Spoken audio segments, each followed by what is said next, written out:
2, 1. All right. Let's try it before anything calls down.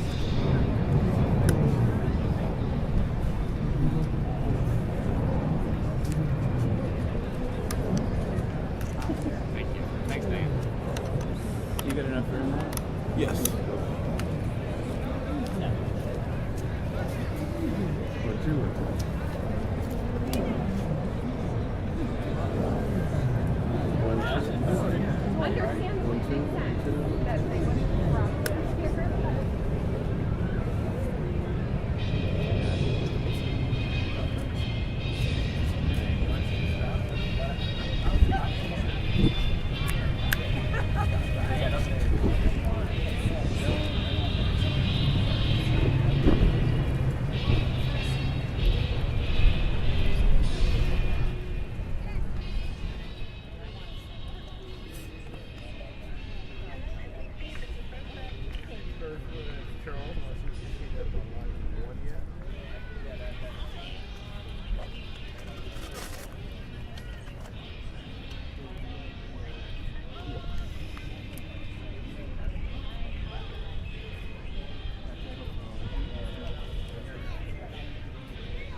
That is good.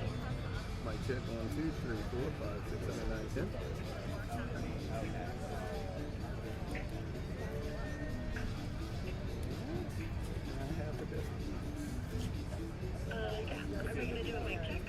Yeah, mic check 1, 2, 3, 4, 5, 6, 7, 8, 9, 10.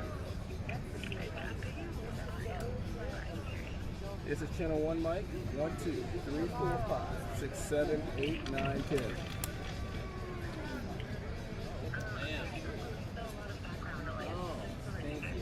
So we got channel 2 up too. Yeah, well I don't, my wife does. But I'm going to come in and say, yeah. Say thank you. And we're good.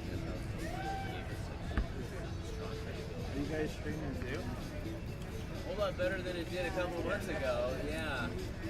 Being alone in a prison's always the most fun. Alright, switch me to the desk, please. Audio is good. Thank you. Thank you. Well, I mean, it's not the easiest thing in the world, but it's better than what it was. And so I get to play with my kids and take them to school. And at this point, that's all that I can really. So, yeah. Baby steps away from kittens away or no? Oh, I'll keep it.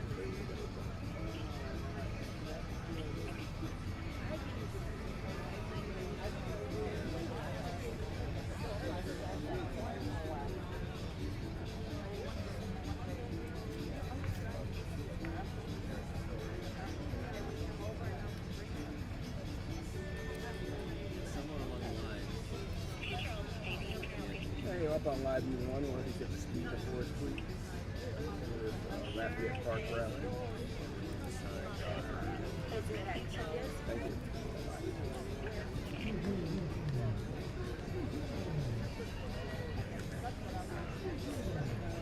We're not streaming online, we're streaming back to the viewer and they'll record it. They're going to use it. What kind of thing do you guys use to broadcast? A live view?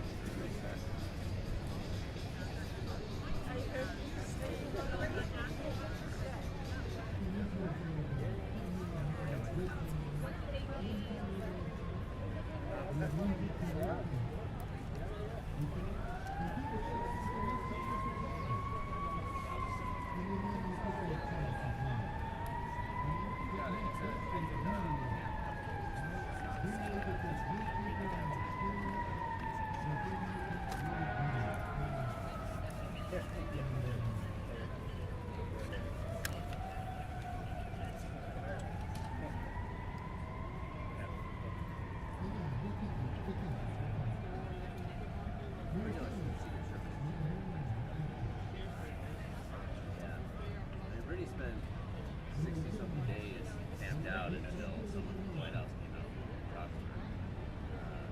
And it was great. Kamala came out. Jake Sullivan after school invited me to send a letter in for a meeting.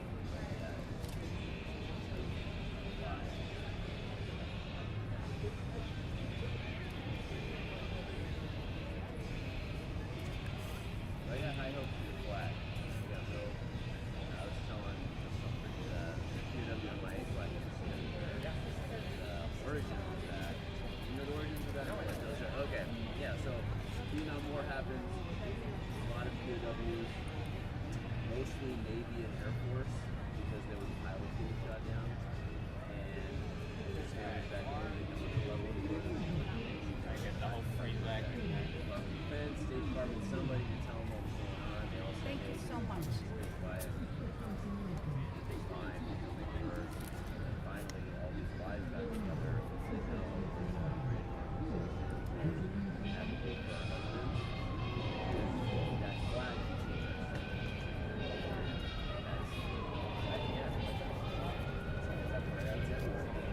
yeah. And so it came from a bunch of family members that came together with all of these flag is now all behind. And I'm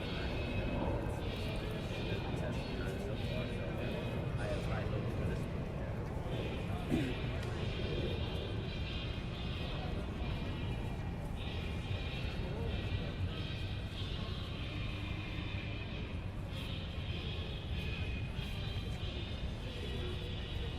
You live around here? I got it. Okay. Where you guys? We're from California. Yeah.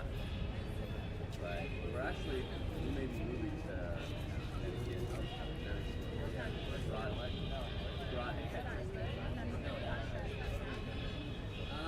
okay. Yeah, so Broadway is almost Rhode Island. Yeah. Yeah, other side of the state. Got it. Very different. Oh, yeah. Oh, yeah. Are you surviving? Yeah. Yeah, this is like the warmest I've been in like 5 years. It's all good. I mean, I'm a little bit worried about that too. Yeah. But go with the opportunity to take it. Right.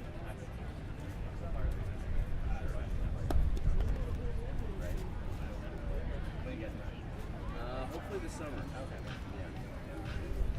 Right, so we're going to go right after we're done here. We're flying up there to check it out. I figured we should take a look at it at like the worst time. Yeah, about nasty and Yeah. I've definitely been there.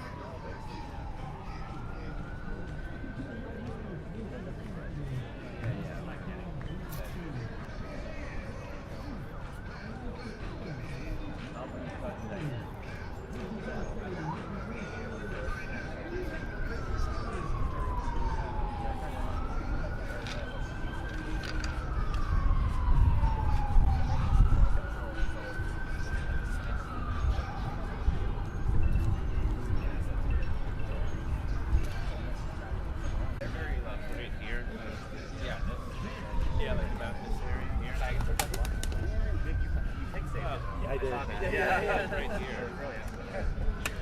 Probably not your first time doing that.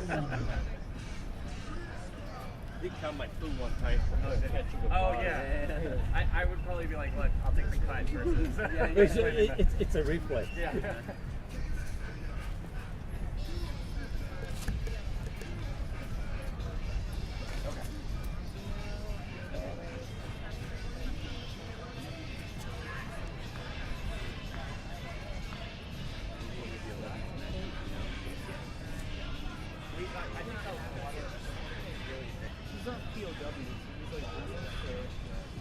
Well, it's anyone. Yeah, I mean, I tell you, I was in Asia just a few weeks ago, and but they were saying like what they do with the TV,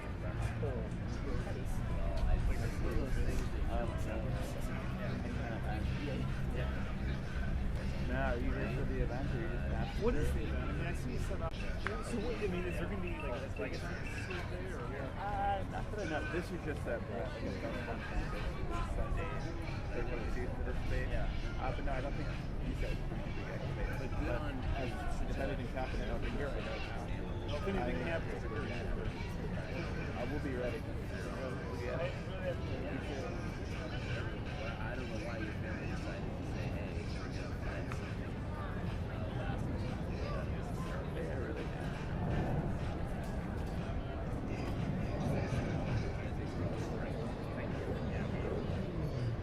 you had every excuse to cry. But are you worried about this? Yeah, well, yeah. I know he was a champion.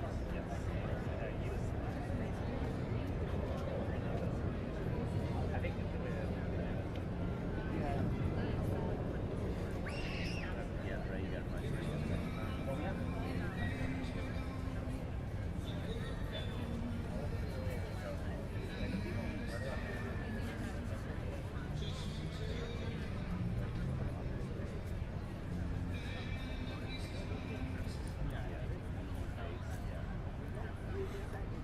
We've got water, soda, and does anyone need water right now?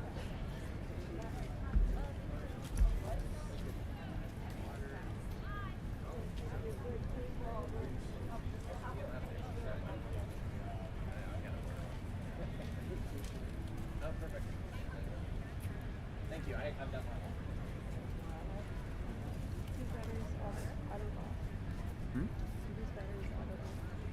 No, I turned it off. Oh, thank you, man. But yeah, once you in, we can turn it on. So what's next for you? What's the next fight?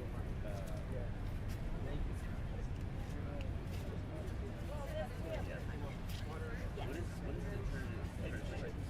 I've heard some good ideas. We've got water. Yeah, I've heard some good ideas about banning, expelling people's kids that are in high level class or foreign countries. Yeah, like global. In that example, if you say, hey, you can't send your kid to UX, Harvard, or whatever, they're going to send it to Cambridge. Yeah, exactly. Yeah, and it doesn't hold the same weight. That's not exactly. Yeah. I think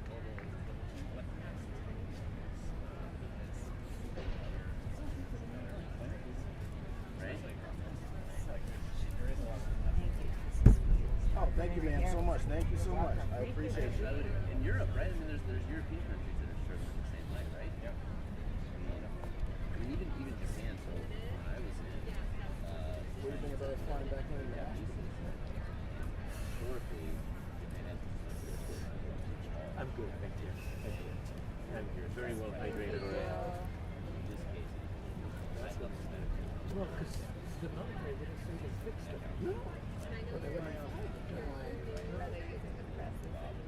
I mean, that's what they're putting us on. Like when we went to Maui for 65, and like we took it out, it was cool and just leaking. Steve from whatever, he was like covering like this blue fluid, and this other was for lady with Where was this morning at? State Park? rifle. So yeah, she was like, what the hell is that? and they're old and creaky. And it's like, oh, big and raw. So fun. Yeah, like every few months, like they do that.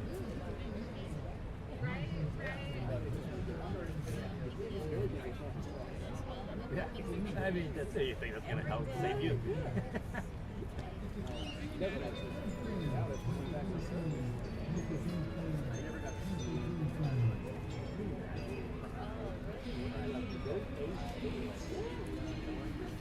Alright, we're gonna get started. Let me know when they're about to walk up and turn on power. Okay. Yeah.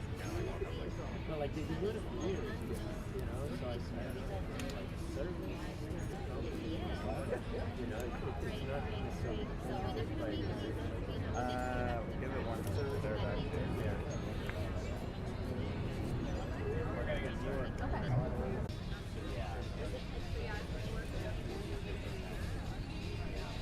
So I knew that there were people out there trying to help me. And then if there's people out there fighting for me, then I need to make sure that I'm okay when I am leave.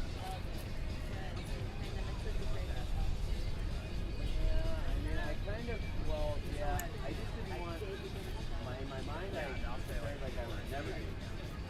Because that was easier on the day-to-day. Because if you think there's an end, I guess we need to actually do something about it. I just wanted to keep my mind on it.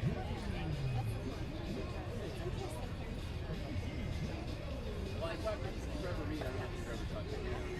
Yeah, he called me when we got out. I was calling him. He called me and said he had something to do.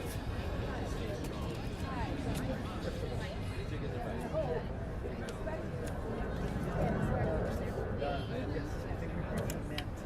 Oh yeah, maybe. Yes, yes, yes. Nice to see you. And it was nice to see you. You guys had a great meal.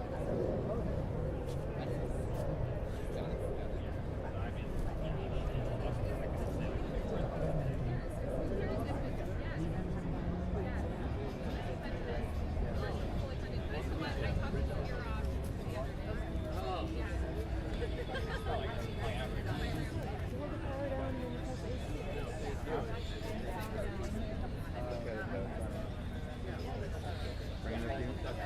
Yeah, there you go. Now hold AC.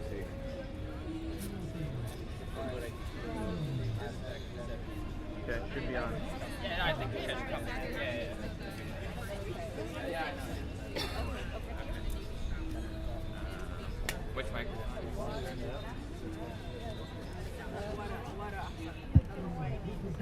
Good, good. I'm covered. Testing 1, 2. Go put it down over there. Testing 1, 2, 3. Testing 1, 2, 3. Are we good? Yeah, we're great. Welcome everybody. Thank you all for being here. We are back in front of the White House once again. The Bring Our Families Home campaign. Families of Americans who are being held hostage or wrongfully detained abroad. Today is a special day for our families. As you can see by this flag, it commemorates National Hostage and Wrongful Detainee Day, which was signed into law by President Biden in the NDAA at the end of last year. And we're really grateful for the efforts of all who made the passage of that legislation and the codification of that flag happen, and we think it's a great step. But it's really not enough for our loved ones. You'll hear from each of us as we tell you the stories of our loved ones and the struggles that we go through daily. But before doing that, I'd like to start by turning over the stage to David Levinson. He is one of the children of the late Bob Levinson, whom the Levinson Act that was so instrumental in getting more attention and more government resources on bringing Americans home. So we're really grateful to have David with us today and thank him for all of his work in this enterprise and bringing everyone home. So David, Mike is yours. Thanks, Harrison. Good afternoon, everybody. Tomorrow marks the inaugural Hostage and Wrongful Detainee Day, a day that holds profound significance for my family and countless others across the country. On this day, we gather not only to remember the unjust taking and subsequent death of my father, Robert Levinson, but also to shed light on the pain and uncertainty that hostage and wrongful detainee families continue to endure. My family's journey led us to advocate for this important day, a day that symbolizes solidarity with those who continue to suffer the anguish of separation from their loved ones. Lives are at stake, and today's sit-in by the Bring Our Families Home campaign is a small demonstration of the unbearable pain that so many people and so many families are experiencing. One of the primary objectives of the campaign is to call upon President Biden and leaders worldwide to give all hostage and wrongful detainees and their families the attention that they deserve. No family should endure years or decades of suffering without the compassionate support and dedicated efforts of those in power. We urge President Biden to meet with these families personally, to empathize with their struggles, and to ensure that every case receives the attention it requires, not just those that are the most visible. Furthermore, my family, through the relentless pursuit of justice, played a crucial role in the creation of the Robert Levinson Hostage Recovery and Hostage Taking Accountability Act. Today, we emphasize the importance of applying this legislation without fear or favor. The designation process must be transparent, expeditious, and fair, leaving no room for families to wonder about their loved ones for years. So as we sit here, or stand here, at the White House, among the newly codified hostage and wrongful detainee flag, let us not only remember the pain that has hurt so many of us, but also channel this grief into a force for change. Let us unite in the pursuit of justice, demanding that the Levinson Act fulfills what my family set out for it to do, ensuring that no family experiences the same heart-wrenching journey that we have endured for what is now 17 years. So may this day serve as a catalyst for global awareness, compassion, and action. Together, let us bring our families home. Thank you.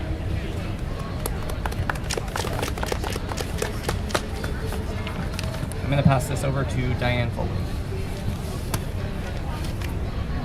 That was perfect. I am so grateful that you could be here, David, to represent your incredible family. And that's partly what today is. It's the legacy, any progress we've made is due to brave Americans before us who did not come home. David's dad did not come home, and our son Jim never came home.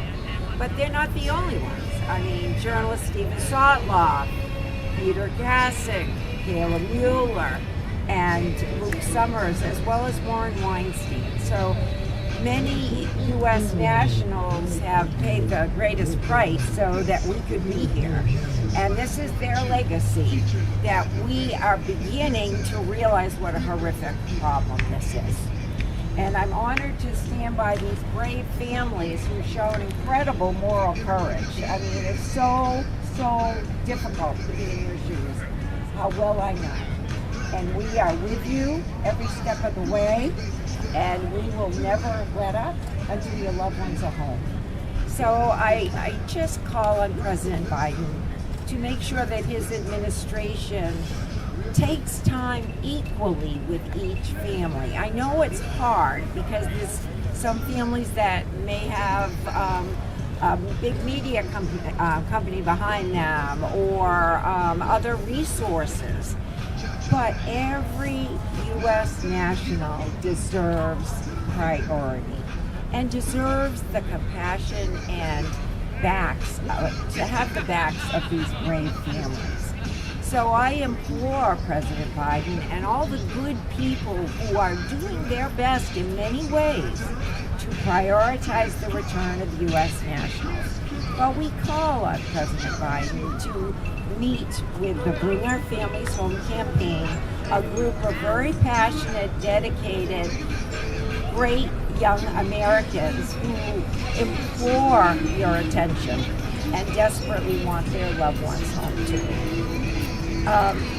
As you know, we've made great strides. We now have a flag that is going to fly tomorrow morning under our stars and stripes, so that we never forget all the people who died and all the families who remain and their loved ones suffering in different parts of the world. So we have a lot of work left to do. And so I call on all Americans to have the backs of these brave families and never forget these innocent U.S. nationals who are suffering in prisons around the world. Thank you so much, and may we all aspire to the moral courage it takes to be the family advocates that these young people represent, and let us all do our part. We can all make a difference. Thank you, media, for being here. Thank you, McCain Institute. Thank you to the Foley Foundation, the Levinson family, Ridge, and your wife for being here. That's the kind of solidarity we need. We need one another. So thank you all so very much. Now the important people you need to hear from.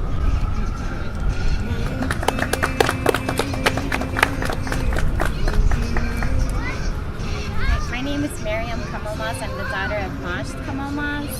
He's an award-winning humanitarian and a psychotherapist that used to travel around the world to treat those that had been suffering the worst catastrophe and trauma. On February 15, 2017, he went into Syria. Within less than 24 hours of his arrival, he was unjustly detained at a checkpoint and completely disappeared. There's been no case, no trial, no word from him. We don't know if he's alive or not. 7 years later, still nothing from him. And we call upon President Biden. President Biden's been 7 years. We still don't know if my father is alive or not. How much longer do we need to wait?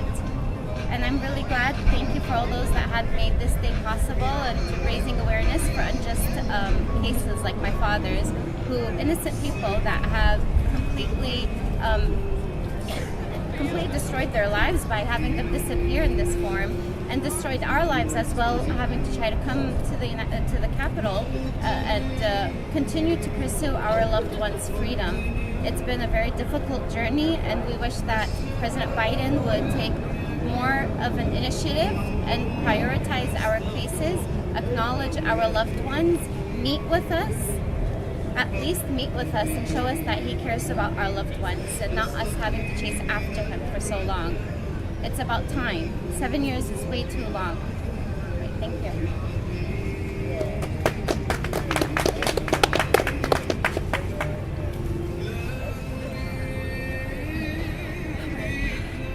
I'm talking about Zach Shaheen, a U.S. citizen, his wife Suma, and her sister. Zach Shaheen worked as a CEO of a private local real estate company in Dubai. All Big Four auditing firms rotating around his firm, and everything was clear, no wrongdoing. Surprisingly, in March 2008, exactly 16 years ago, he was kidnapped from a business meeting, disappeared for 17 days, and nobody knew anything about him or his location, neither his family nor the U.S. Embassy. And finally, the U.S. Embassy located him. He was tortured during those 17 days. He was tortured during those 17 days. And finally, they put him in jail, and they managed to convict him 9.5 years later, still in jail waiting for the conviction. They convicted him of an alleged financial crime. And guess for how long? For 56 years. He already spent 16 years of those 56 years. He's 60 years old. So they will release him when he's 100 years old. Meanwhile, the family has been trying hard, to lobby for his release, to prove his innocence. And we're not here to talk about his innocence, really. We have real proofs, documents that can prove that. But the point is, there was definitely an absence of due process in the courts of Dubai. Ex-Ambassador Olson, when he was in the UAE, he wrote officially that there is absence of due process. We have so many criteria that entitle him to be labeled wrongfully detained by the State Department. The United Nations Working Group labeled him as wrongly detained. Human Rights Watch labeled him as wrongly detained. The Foley Foundation did. State Department still, they are saying it's under review. David Levinson is here. He can vouch that he really met the criteria. He should meet one criterion out of 11 to be labeled. He met 8 of them. The State Department is still to answer us why he was not labeled wrongly detained. Whenever we ask them, they say the same sentence. It's under review. If you have anything new, please pass it on. And we're still waiting. We are appealing to President Biden to take charge of this. His health is deteriorating after 16 years. He was in the hospital earlier this year for 4 months. He had so many surgeries. Neither physically nor mentally he's equipped to continue. He has lost the will to live. Yes, they tell us the State Department submitted a request, a humanitarian request, earlier this year in March for his release. When we ask, it's still under review as well at the UAE. We have to say that the UAE ambassador, the new ambassador, Ambassador Strong in Abu Dhabi, we can see that she is interested, but she needs the backing of higher up here in DC. Secretary Blinken, President Biden, all he can do, this is an ally country. I don't know why. What is it that they cannot share with us, that they are not taking it seriously? Is it some trade deals? Is it some, arms deal? Is it petrodollars? We don't understand. This is an ally country. Don't give up a human life, a human American life for any deal, for any money. We are appealing again and again. We had sit-ins before, we're sitting in now, to President Biden. Just listen to us for a couple of minutes. Pick up the phone, talk to the President of the UAE. He's a forgiving person. He's a noble person. I'm sure he hasn't heard of this tragic case. I am positive that if President Biden meets with us, he will release him. He will have him released. We want our loved one back alive, not in a box. We are pretty sure with the sentence of 56 years, they want him dead. That's all I can say.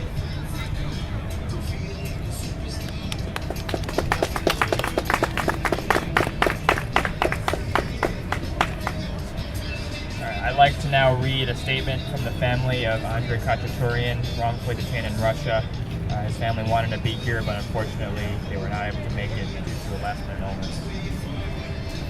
We deeply miss our Andrei Khachaturian, who has been wrongfully detained in Russia. He's not just a cousin, but also a son, a husband, a brother, and a significant part of our family. Every day, we feel the weight of his absence, and our hearts ache with the pain of missing him.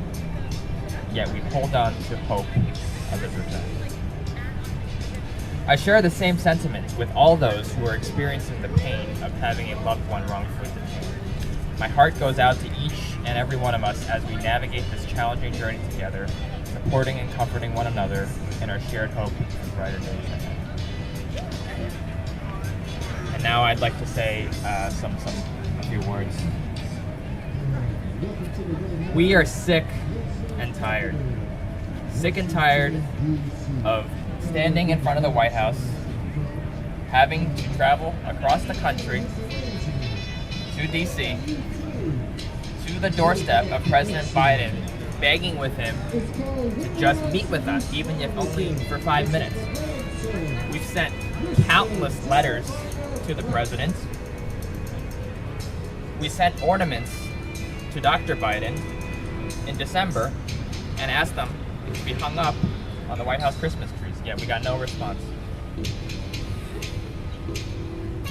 What more do we have to do to get the attention of the president? We know the president has met with some families, and we not all of them have come home. In fact, 2 of the families in our campaign, they have met with the president, and unfortunately, their loved ones are still not home.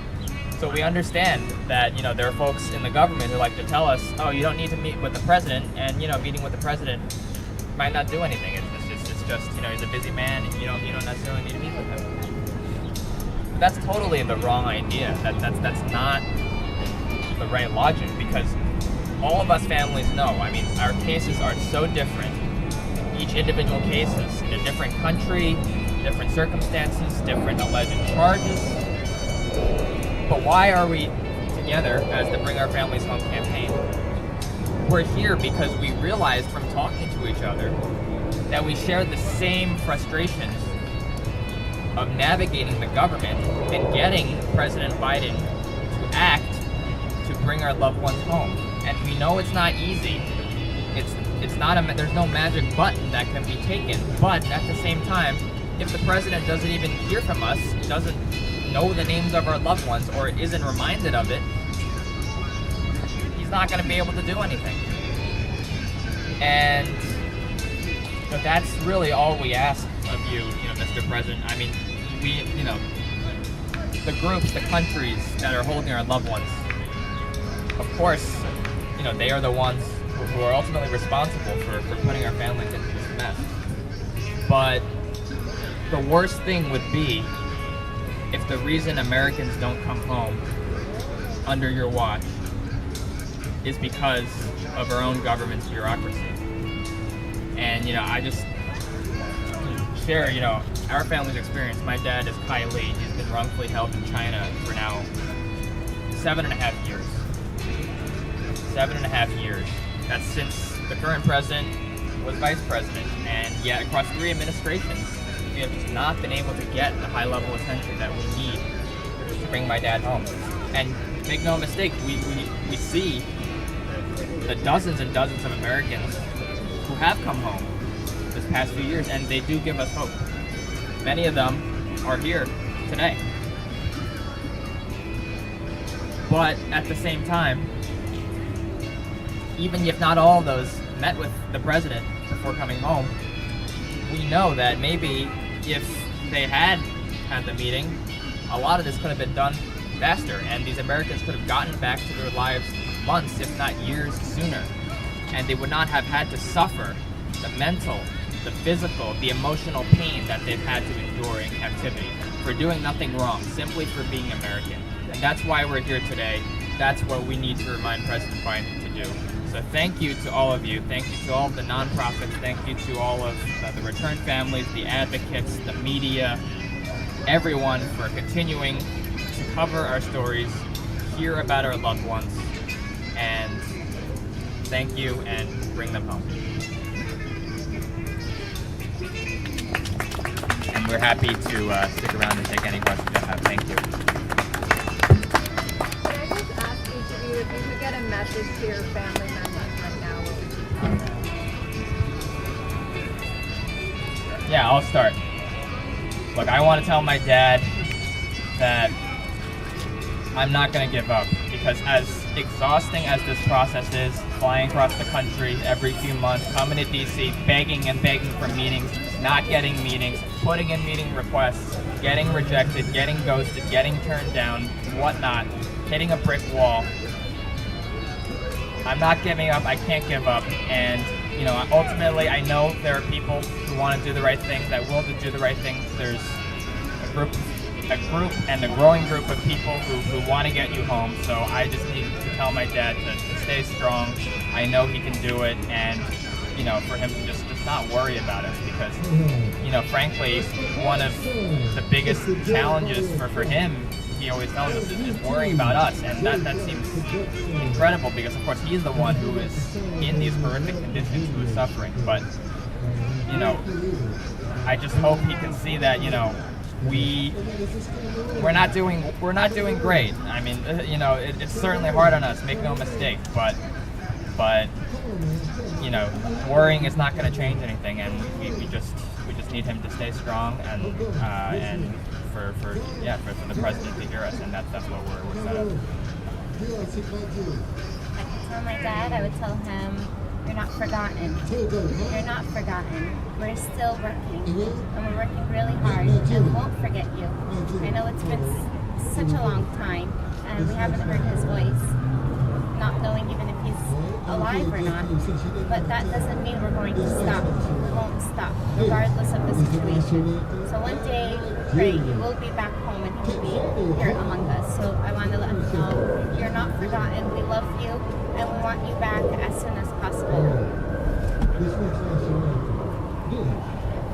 I will say to Zach, I will comment on the last time you called me, or I'll talk to you. You called me and you said, on March 23rd, this month, this year, marks the 16th anniversary of my arrest, and it's do or die.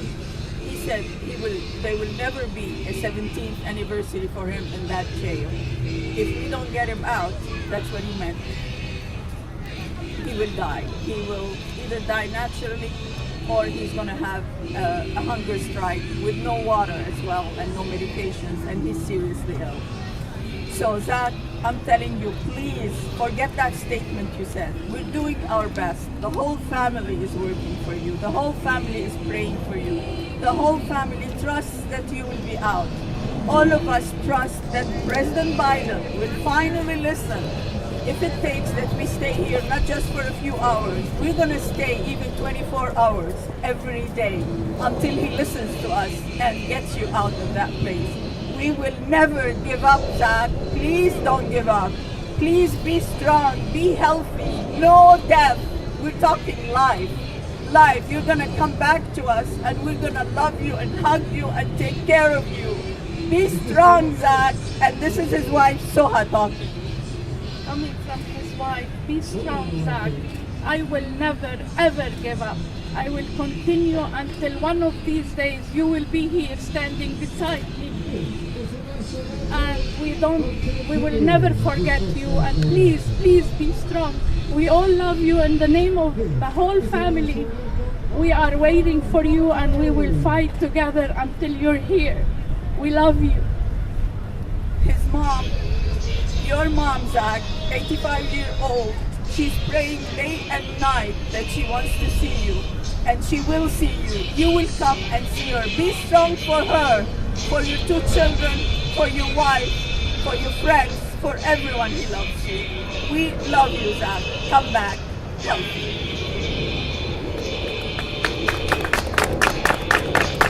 This is for anyone who wants to answer, but I'm wondering if you saw President Biden's State of the Union remarks promising to bring all of the Israeli-American hostages held by Hamas home. What you made of those, and if you hope that that commitment will translate to your families as well, and that public attention will move to your families as well.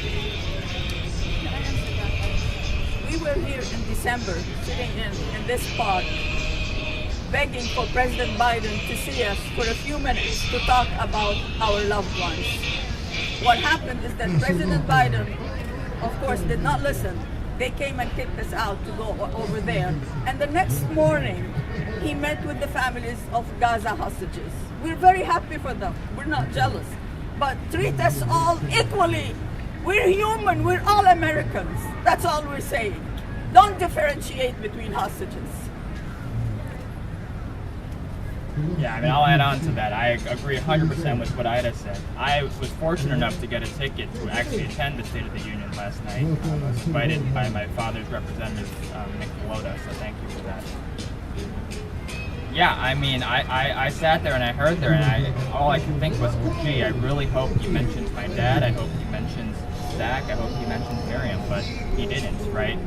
And that's okay. You know, I can't expect him to necessarily go through the list of everybody, but the more concerning thing is, like Ida said, this is part of, I think, a larger pattern of ignoring a lot of the families who maybe just won't drive, you know, a particular political narrative or have the same political appeal or have the same, you know, resources and backing. And 100%, you know, we're all in agreement that the hostages being brutally captured by Hamas need to come home, as do all American hostages, all wrongful detainees. that. There's no question about that.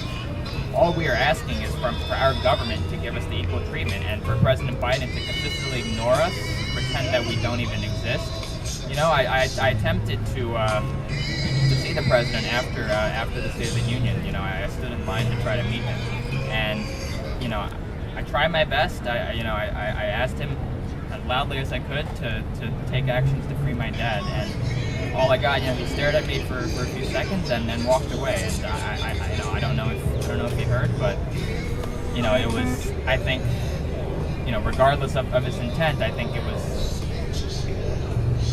a disappointing symbol of what we've all gone through here, of our loved ones' cases being ignored for too long and being left to rot.